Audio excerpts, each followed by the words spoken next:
Usap-usapan ngayon ng mga shared post ng ama ni Carlos Yulo na si Andrew Yulo na kung saan ayon sa mga netizens ay tila patama umano ito ni Daddy Andrew sa kanyang anak na si Carlos Yulo na magpasa hanggang ngayon ay hindi pa din nakikipag-communicate sa kanila.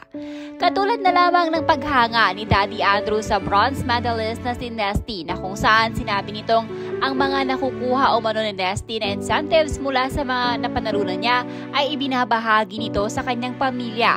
Bukod pa riyan ay naglalaan din umano si Nesty ng pera para sa negosyo dahil ayaw umano nito masayang ang mga perang kanyang napanalunan. Dahil sa mindset na ito ni Nesty ay napahanga si Daddy Andrew kaya naman binahagi niya ito sa kanyang social media na may caption na idol.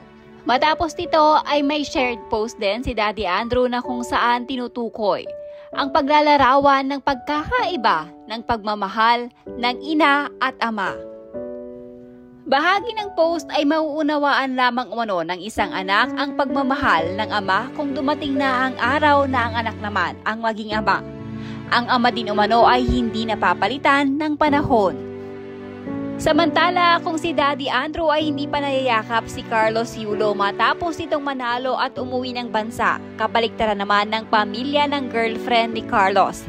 Dahil todo flex naman ang ama ni Chloe na si Daddy Gino sa medal na natanggap ni Carlos Yulo.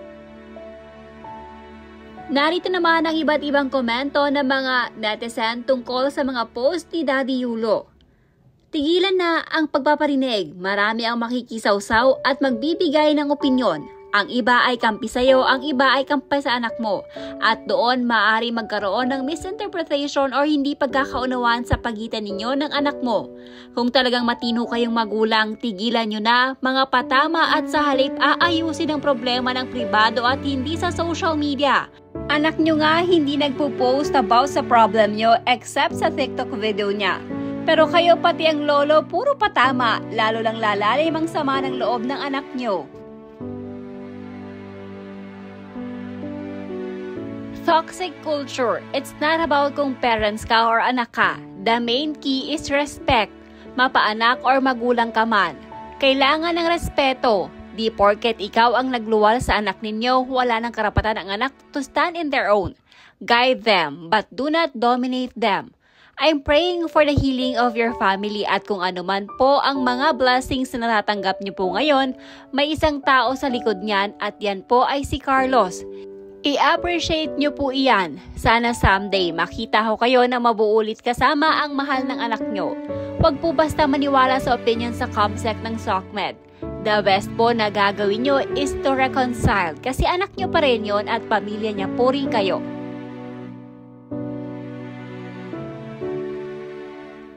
Nakakalungkot lang talaga ako anong klase ng pag-anak si Chloe, ganon din ang impluensya sa kay Carlos. Tama nga mga magulang natin, pumili ng nararapat na kaibiganin.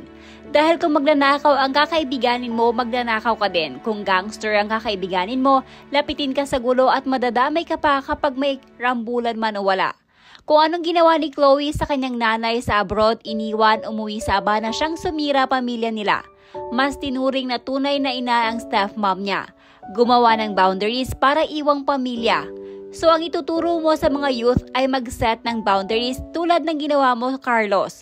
Ako lang naiiyak sa tunay mong pamilya, nagsasaya ka habang sila namimiss sa'yo ng taon.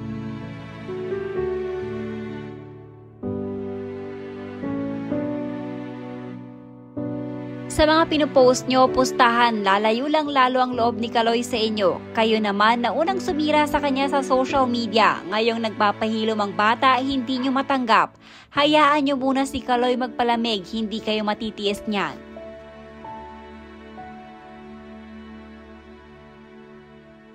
It's disappointing to see Kaloy, a gold medalist gymnast who should be a role model for children, but instead neglecting his parents and accusing them of stealing his money under the influence of his new girlfriend. A public figure, it's important to set a good example by honoring and respecting one's parents. No amount of money can ever equal the care, love, and sacrifices that parents provide throughout a child's life. It's crucial to remember and appreciate the invaluable support and guidance that parents offer, especially during the formative years. Carlos Edriel Yulo, you will regret this. Stay healthy and safe po, parents. Sana wag nyo na ikalat problema nyo sa social media. Pinag-uusapan yan in private. Kung gusto talaga maayos, anong gusto nyo? Yung pinapagyestahan ng mga tao, issue nyong pamilya, wala nang parinigan. Parang proud pa kayo na ganyang pamilya nyo may issue.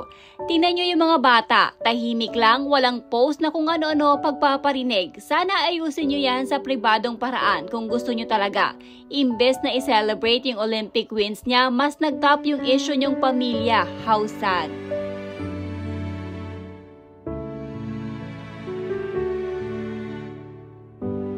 Hindi nakakatulong ang ganyang paraan. Nakikita din ng anak mo ang mga post, halatang nagpaparinig na naman kayo sa kanya.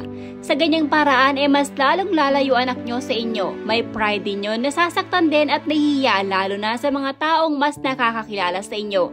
Pagpanay kayo post ng ganyan na halatang patama at parinig, napapahiya din yun lalo na't isipin ng mga tao kung gaano siya kasamang anak sa inyo.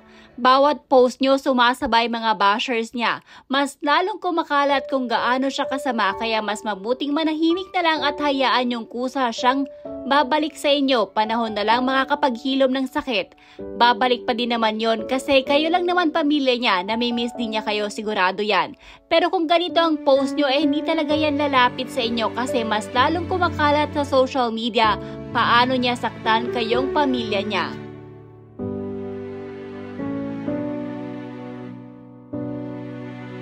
Tinakwil ng nanay niya yung anak nyo tapos ikaw po wala kang ginawa. Yung Olympics, gusto pa ng nanay matalo yung anak. Tapos ngayon naka-gold ang dami ng pera, puro parinig kay Kaloy.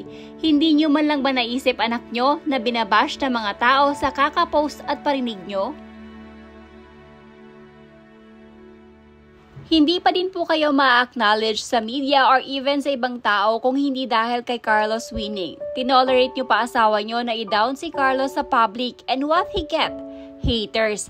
Hope mom is happy with the result of her trying to bring him down. Matigas na talaga puso ni Kaloy kahit ano na ata parinig, wala na yan sa kanya, nakakalungkot. Mas pinili niyang girlfriend niya kesa sa pamilya na simulat sa full support sa kanya. May mga anak talaga walang utang na loob at walang respeto, kaya pang pahiyain ang nanay dahil sa pera. Tandaan mo, kahit anong kasalanan ng parents natin, di nila deserve ipahiya publicly or disrespect. Sana kinausap niyo na lang siya privately.